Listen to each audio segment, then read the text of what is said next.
Us. What in the fuck is... Is us allowed in the barracks? No, sir. Because you are a disgusting us, Private Pile.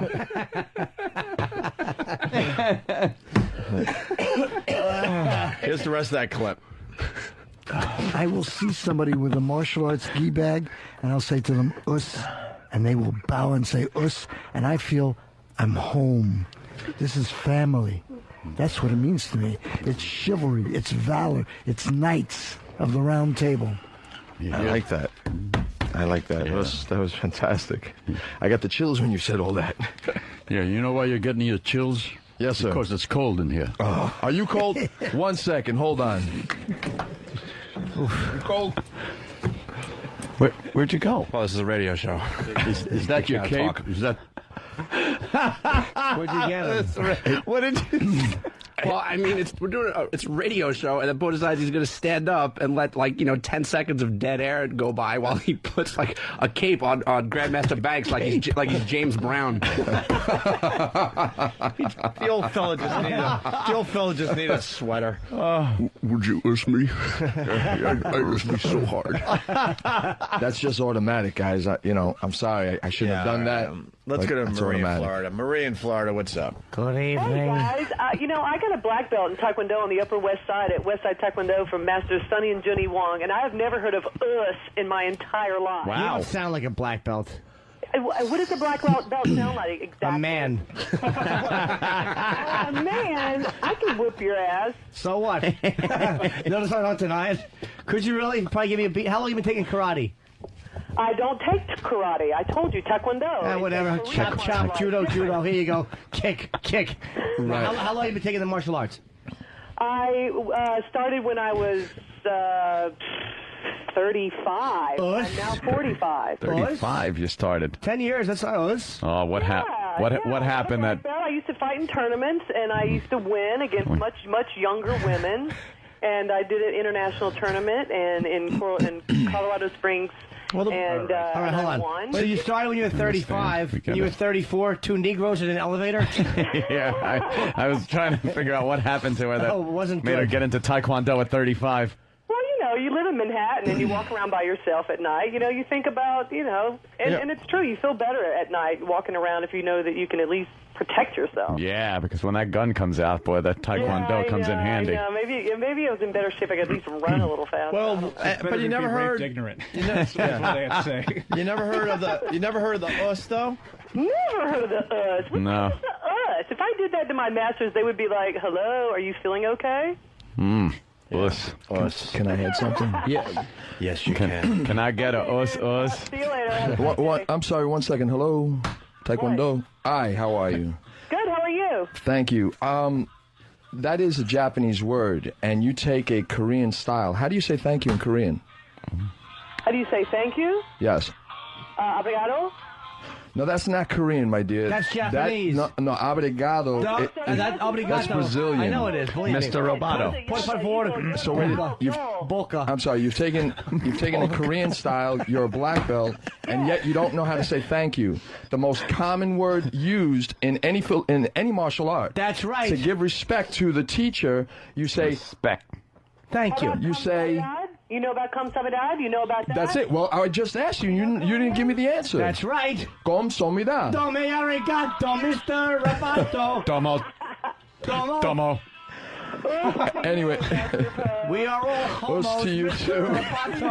Homo. Keep on training, girl. See you Keep on later. training. All right. She's fucking on roids. Her clit's in her sock. Us to her. Every time she sneezes, her pussy lips go. Sorry, miss. I don't know why I took it there. Apologize. You're a nice lady. Taekwondo. Wait. One good knuckle sandwich and a fucking nagger. Taekwondo. She goes, hey, and then licks another woman's pussy. Isn't that what happens, madam? E-Rock, did you fuck up, or is this labeled You wrong? could just leave it at that. It says, why would you even ask? Well, the last clip was supposed to be what us means to Master Po, but we got Grandmaster Banks' definition of No, us. Grandmaster Banks and Grandmaster Lynch's I are fished one too for Grandmaster Banks. Wow. I'm sorry? No. I can't. Nothing. I didn't hear it. Yes, you did, No, you I dickbag. heard Us, Jim. You said something? Us. I can't keep the Grandmaster's. He's trying so hard to make me say it again. I love Jimmy. All right, here we go. This is Grandmaster Banks now? Oh, shit. Yeah. Let's walk.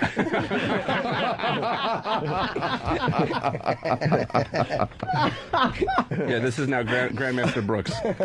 Okay. By the way, someone from their cell phone after post show, I was ready to flush my XM and my mother. Fucking Brooks. It's too funny. I can't let it That go. is really good. Here we go. Let's go back to what we're talking about, the us again. Again, what you just heard before, again, the real world, the true world, the only world, and bang. Bang, bang, bang. That's what exists. What? Okay, gentlemen, we're going to take a little break. I hope we're enjoying ourselves. I know I am. Sounds like it. I know. Jesus, real party happens at New Year's Eve. Just got some awful news. That's what that sounds like. Yeah. Oh, I can't. Yeah, tragic. You're very somber. Yes, you are. Like, I want to hear the 52 I understand the blocks, guys. subject matter. Jimmy, but, it's you funny know. you should say that. The next clip is the convict. Oh, cool. What's his name? Gans. Well, you have Convict. Well, I'll tell you what, Billy Bear. Light Burley. Billy Bear His guy to pull a gun on a bus. That's who Paul brought up. Fucking Billy Bear and Gans. Nice gun. Yeah. Can't believe it. I got Light Burley and Raj. What is his name? Raj. And this is the guy that. This is the convict you found on the internet, right? Hey. For your radio show. Light Burley is the one that I found on the internet. He's the student of. And it's he talks about 52 blocks and the kind of people involved with it. Oh, Raj is the master of it. Yes. All right, let's listen to the convict. The only thing that blew me away, I'm going to tell you straight up, and I stopped, okay, is that he caught fists and then he kissed them. Okay, I'm sorry. That threw me. I was Famous like, catch and done. kiss. Yeah. Yes. Well, that punch was made famous by one of the most prominent and well-known 52 fighters, Mother Dare. Now the stigma attached to Mother Dare was that he did things as far as like sexually on his own, which was he was gay and. He had the way of using the 52, knocking you out, and then he would molest you. Because of that, he didn't have one of the best reputations, but he did have a serious reputation of being able to catch punches, block punches, and return with like counter strikes that would devastate and then usually ending up the knockout. So he made that catch and kiss very famous. That's great. Wow. And us right to the ass. Us. Yeah. Fuck. He fucking knocks you out and then fucks you. Wow. That's a fucking. I bet he was feared in jail though. No, I don't tangle with him because you might catch one on the chin and then catch another one on the chin. How about we leave that guy home next time you do a radio show? I like the convicts. They probably have better stories. The other guys have regular fighting stories. How many? You could talk to Chuck Norris for a week and he won't tell you that he knows someone who rapes people once he knocks them out. That guy rules.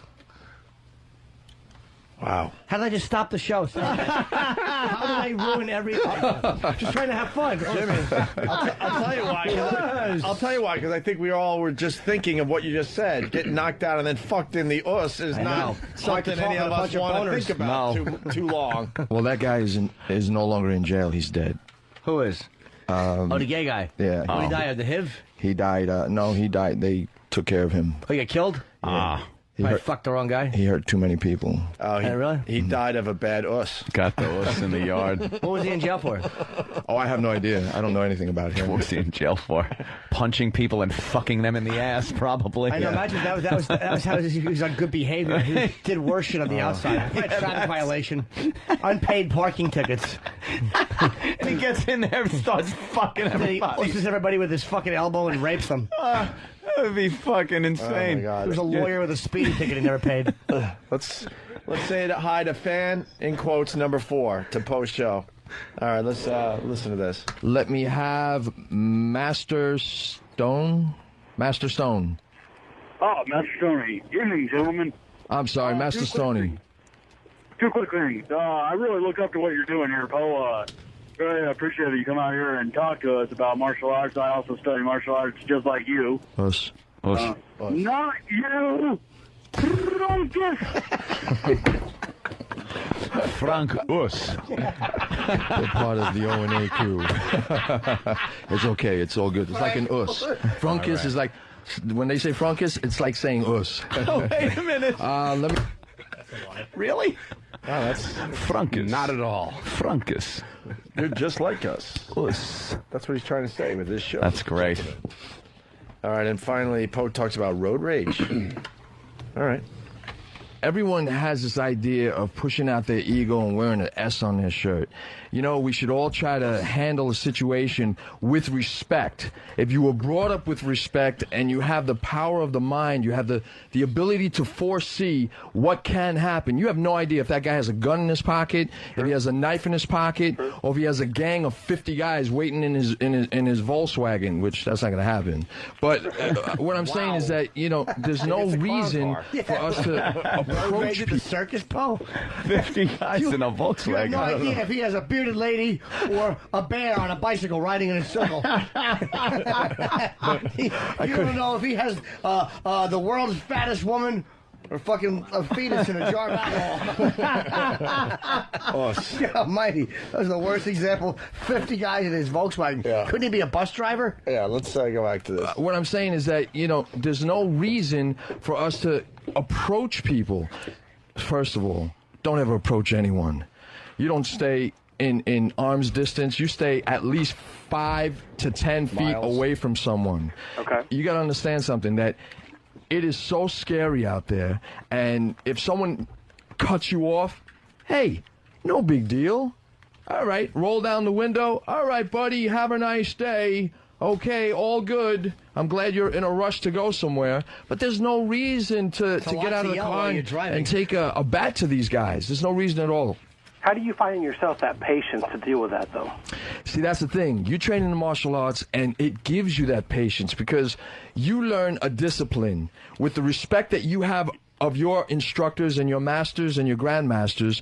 They give you the patience. They give you the patience because you bleed, you sweat, and you suffer, and you work very, very hard to gain the skills that you need. And it's not overnight, man. It's not overnight, okay? And you have to understand that. Patience will come. It takes time. It takes patience. Yeah. Us indeed. All right. Hey, buddy. Have a nice day. Glad to see you're in a big hurry. I think that was good acting. I thought you were really in a car. I said, how did Paul get audio of himself in a car? What, that was in studio? I was just interested that would be your advice to somebody who cut somebody off, was to roll down the window and be verbally passive aggressive with them instead of taking a bat to their face. Is there any way we can hear that? I just like Poe's acting on that one line where he goes, "Hey, buddy," he's thinking as he goes along. Yeah. Glad to see you're in a hurry. Hope you use regular unleaded. Hey, don't hit the tolls without Easy Pass. You got that? Cut you off. Hey, no big deal. All right, roll down the window. All right, buddy, have a nice day. Okay, all good. I'm glad you're in a rush to go somewhere, but there's no reason to I hope get... you don't find a good parking spot. Hey, buddy. Hey.